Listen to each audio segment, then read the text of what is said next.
Esto es Tierra de Legado, episodio 6. Tras las ruinas de Pompeya. El año 79 después de Cristo marcó el fin de una ciudad próspera. La erupción del volcán Vesubio sepultó Pompeya bajo cenizas y lava, congelando en el tiempo una de las tragedias más famosas de la historia. ¿Realmente fue el final de la ciudad? Nuevas investigaciones revelan que Pompeya no murió aquel día. Durante décadas, incluso siglos, siguió habitada aunque ya no fuera la misma. Hoy exploraremos lo que ocurrió después del desastre, quiénes regresaron, cómo vivieron entre las ruinas y por qué su historia casi desaparece del registro arqueológico. Antes del 79 después de Cristo, Pompeya no era solo una ciudad cualquiera. Era un importante centro comercial y residencial en la bahía de Nápoles bajo el dominio del Imperio Romano. Con una población estimada de más de 20.000 habitantes, su ubicación privilegiada entre rutas marítimas y terrestres la convirtió en un lugar próspero donde convivían comerciantes, artesanos, funcionarios y familias acomodadas. Sus calles adoquinadas resonaban con el sonido de carros, mercados y conversaciones.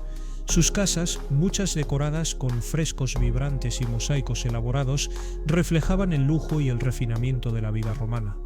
El foro, el corazón político y religioso de la ciudad, bullía de actividad.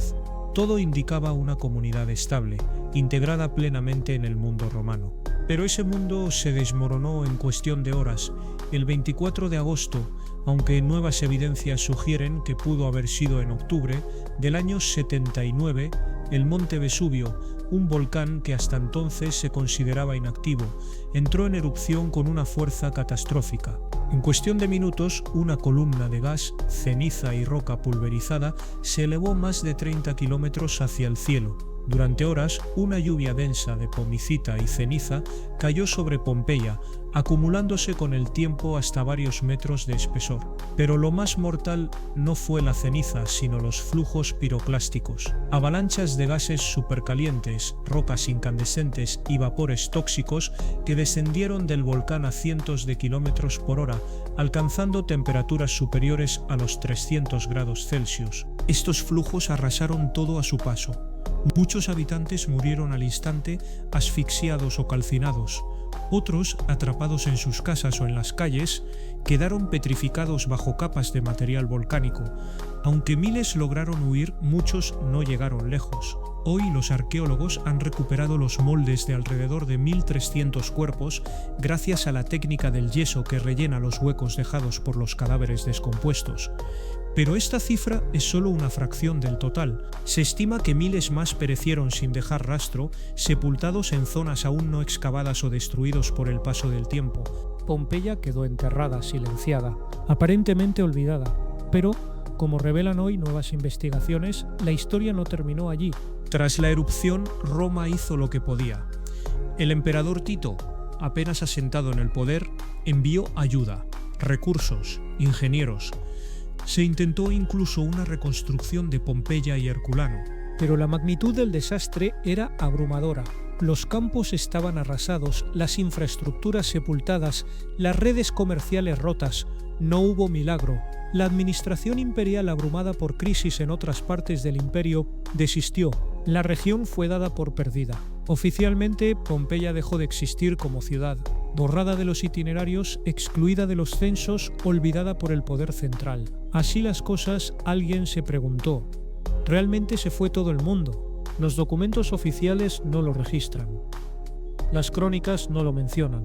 Pero la tierra, esa memoria silenciosa, sí guarda rastros. Nuevas excavaciones, especialmente en zonas marginales de la antigua ciudad, barrios bajos, almacenes, áreas industriales, han revelado algo inesperado. Ocupación humana después del 79.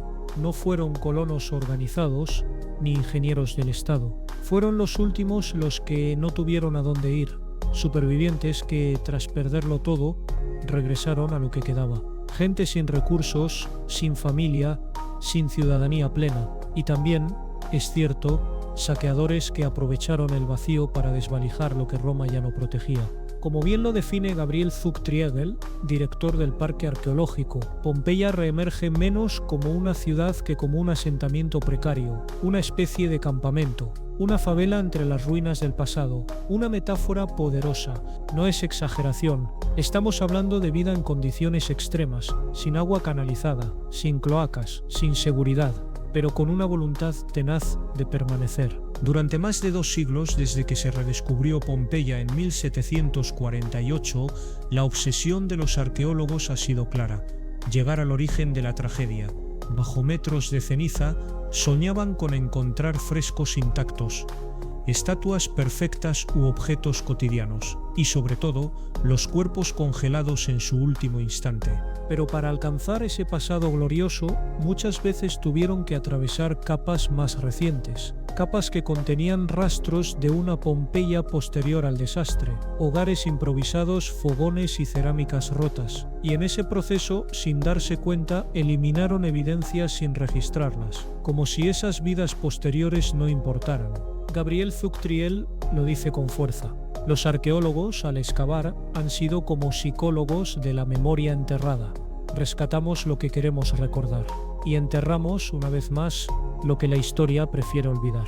¿Cuántas historias marginales, invisibles, han sido literalmente barridas sin dejar huella? Al final, Pompeya ya no era una ciudad. No tenía murallas funcionales, ni gobierno, ni vida pública. Pero durante más de 4 siglos su nombre, aunque solo en forma de ruinas, siguió siendo un refugio. Un lugar donde los desheredados, los olvidados por la historia, encontraron un rincón para sobrevivir. Sin embargo, en el año 472 el Vesubio recordó su poder. La erupción fue una de las más violentas registradas en el volcán desde el siglo I. Esta vez no fue solo ceniza. Fueron flujos piroclásticos masivos que sepultaron nuevamente las laderas del monte, cubriendo lo que quedaba de Pompeya bajo una nueva capa de destrucción. Para los pocos que aún vivían entre sus muros derruidos, este evento fue el golpe final.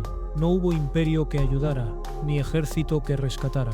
Roma ya se desintegraba. El mundo que conocieron sus antepasados había desaparecido. Así, en silencio y sin testigos, los últimos habitantes abandonaron el lugar, no por elección, sino por necesidad.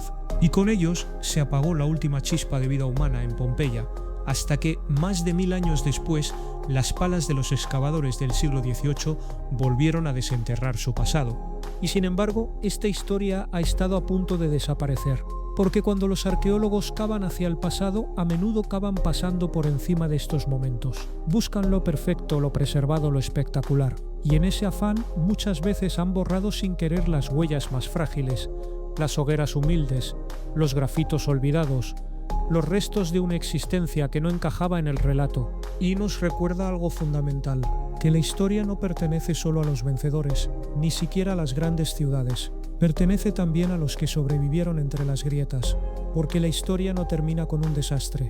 A veces solo cambia de forma. Lo que no se cuenta, no por ser insignificante, sino por ser incómodo, frágil o invisible, también es historia.